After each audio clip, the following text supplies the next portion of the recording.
ಶ್ರೀರಾಮನವಮಿ ಹಬ್ಬದ ದಿನ ಬೆಳಿಗ್ಗೆನೆ ಎದ್ದು ಎಲ್ಲ ಕೆಲಸಗಳು ಮುಗಿಸಿ ಸ್ನಾನ ಮಾಡ್ಕೊಂಡು ಈಗ ಪೂಜೆಗೆ ರೆಡಿ ಮಾಡ್ಕೊಳ್ಳೋಣ ಅಂತ ಹೆಸರು ಬೇಳೆನು ಮತ್ತೆ ಇದು ಪಾನಕಕ್ಕೆ ರೆಡಿ ಮಾಡಕ್ಕೆ ಎಲ್ಲ ನಮ್ಮ ಮನೆಯವ್ರು ಕಟ್ ಮಾಡಿ ಕೊಟ್ಟಿದ್ರು ಹೇಳ್ರಿ. ನಾನು ಬೆಳಿಗ್ಗೆ ಎದ್ದು ವಾರ ಎಲ್ಲ ಮಾಡಿ ಸ್ನಾನ ಮಾಡ್ಕೊಳ್ಳೋ ಅಷ್ಟರಲ್ಲಿ ಅವ್ರು ಈರುಳ್ಳಿ ಕೊತ್ತಂಬರಿ ಸೊಪ್ಪು ಕ್ಯಾರೆಟ್ ಎಲ್ಲ ತುರಿದು ಇಟ್ಟಿದ್ರು.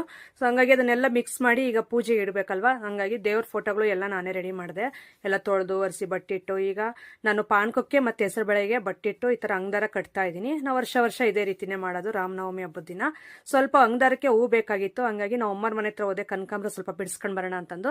ನಮ್ಮ ಅಮ್ಮವ್ರು ತುಂಬಾ ಹಾಕಿದಾರೆ ಹೇಳ್ರಿ ಗಿಡ. ಏನಂದ್ರೆ ಅದು ವಿಡಿಯೋಗೆ ಯಾವತ್ತೂ ಶೂಟ್ ಮಾಡಿಲ್ಲ, ನೆಕ್ಸ್ಟ್ ನಾನು ತೋರಿಸ್ತೀನಿ. ಈಗ ಅವ್ನು ತಗೊಂಡ್ ಬಂದು ಅಂಗದಾರಕ್ಕೆ ಕಟ್ಬಿಟ್ಟು ಈಗ ಅದಕ್ಕೆ ಕಳ್ಸಕ್ಕೆ ಅಂದ್ರೆ ಕಂಠಕ್ಕೆ ಕಟ್ತಾ ಇದ್ದೀನಿ. ಬಟ್ಟೆಲ್ಲ ಇಟ್ಟು ವಿಭೂತಿ ಇಟ್ಟು ಈಗ ಪೂಜೆ ಮಾಡೋಣ ಅಂತಂದು. ನಾವು ತುಂಬಾ ಚೆನ್ನಾಗಿ ಮಾಡ್ತೇವೆ ರಾಮನವಮಿ ಹಬ್ಬ ಅಂದ್ರೆ ನಮ್ಗೇನೋ ಒಂಥರ ಯುಗಾದಿ ಮತ್ತು ರಾಮನವಮಿ ಹಬ್ಬ ತುಂಬಾ ಖುಷಿ ಕೊಡುತ್ತೆ. ಎಲ್ರಿಗೂ ಯುಗಾದಿ ಹಬ್ಬ ಅಂದ್ರೆ ಹೊಸ ವರ್ಷನೇ ಅಂತಂದೇ ಹೇಳ್ಬೋದು. ಯುಗಾದಿ ಹಬ್ಬ ಮತ್ತೆ ಇದಾದ್ಮೇಲೆ 9 ದಿನಕ್ಕೆ ಮಾಡುವಂತದ್ದು ರಾಮನವಮಿ ಹಬ್ಬ. ಎಲ್ರಿಗೂ ಒಂದು ಒಳ್ಳೆ ಸ್ಪೆಷಲ್ ಹಬ್ಬಗಳ ಇವೆರಡೂನು.